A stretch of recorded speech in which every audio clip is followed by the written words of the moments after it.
In many quarters, there is a desperate need in America today, in America this week, for a healthy dose of religious humility.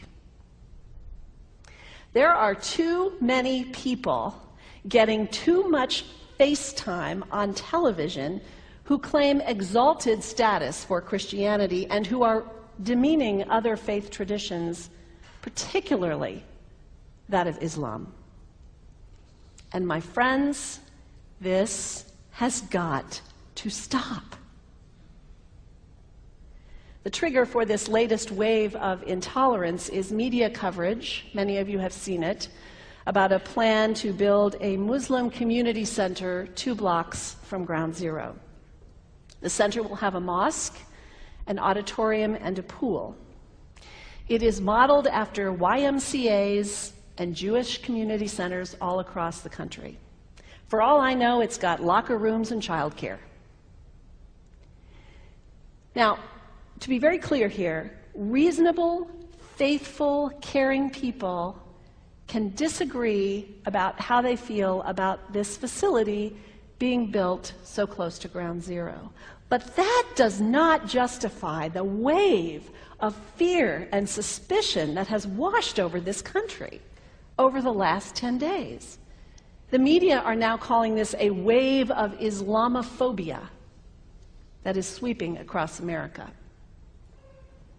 I saw a story this week on CNN about a minister in Gainesville, Florida, who has declared September 11th of this year Burn the Quran Day. Thank you for your reaction. That was mine. This guy is a minister at a non-denominational church called the Dove World Outreach Center. He said all kinds of disparaging, insulting, inaccurate things about Islam that I'm not going to repeat from this pulpit. His message is about hate and fear, and I can assure you there is nothing in the Gospels, there is nothing in the teaching of Jesus Christ that says anything about burning the holy texts of other traditions. It is not there. The proposed burning of the Quran is obscene. It is not the work of peace. It is not the work of understanding. It is not the work of building bridges. It is insanity. Now, the good news is there are a lot of groups, a lot of churches, even the National Association of Evangelicals, who are condemning this action and urging the church to cancel their event. A conversation about God demands grace and openness, a willingness to learn, to have our own ideas challenged, our convictions questioned. These are the hallmarks of humility. When I was in seminary, I read from someone whose name is lost to me now, when you speak of God, your voice should shake a little. You know, Jesus had no time for religious know-it-alls. He saved some of his harshest criticism for church leaders, for the Pharisees, the religious leaders who were so certain about who was out and who was in, who was holy and unholy, clean and unclean. Jesus was forever taking all this religious certainty and turning it on its head. And we can only imagine what Jesus would have said about Pastor Terry Jones and his Burn the Quran campaign. I think he would say, this has got to stop.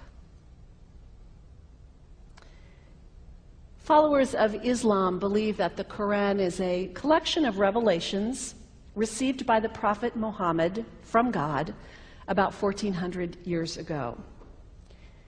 They believe that Muhammad was the last of a series of prophets and teachers and messengers that included Adam, Moses, Jesus, Abraham, all names revered by us as well. The word Islam means peaceful surrender to the will of God. The Quran was written at a time when the Muslim people were being driven from their homes, persecuted, and killed. The Old Testament was written at a time when Jewish people were being driven from their homes, persecuted, and killed. And religious scholars will tell you that most holy scriptures have stories of war and violence in them. Throughout history, most faiths have used these texts to justify violence. And if there's anyone in this room at this moment who's thinking that I've got it wrong, after church today, pull out your Bible and look up Psalm 137. And you'll see that our own text has passages that can make us uncomfortable. But also, like the Bible, the predominant message of the Quran is of peace and care and loving God, justice, care for the neighbor, care for the stranger. In the Bible, we have thou shalt not kill. In the Quran, we have whoever kills another, surely he is killing all of humanity. And whoever saves the life of another, surely he saves the lives of all humanity. These are words of peace, words of faith, words that could save the world if we would take them to heart. The second thing you can do, the next time someone sends you one of those emails demonizing Islam, delete it. Don't forward it. Don't participate in the stereotyping. Don't give in to your fear. It's okay to be a little afraid. We all have those emotions. Just don't give in to it. Don't sign on for it. Don't focus on this tiny group of extremists who commit acts of violence. Focus on the hundreds of millions of Muslim people in the world who are people of faith, whose priorities and concerns and families are not so different from your own. And third, when you think of Muslim people, think of individuals. Think of the professor at Ohio State. Think of the engineer at Honda. Think of the teacher at the elementary school down the street. When you think of Muslim people, remember those who died on 9/11, not the hijackers. There was only a handful of them. Remember Mohammed Sunhami Hamandi. He was born in Pakistan. He came to the United States as a small child with his parents. He played high school football. He went to college. He became a part-time ambulance driver.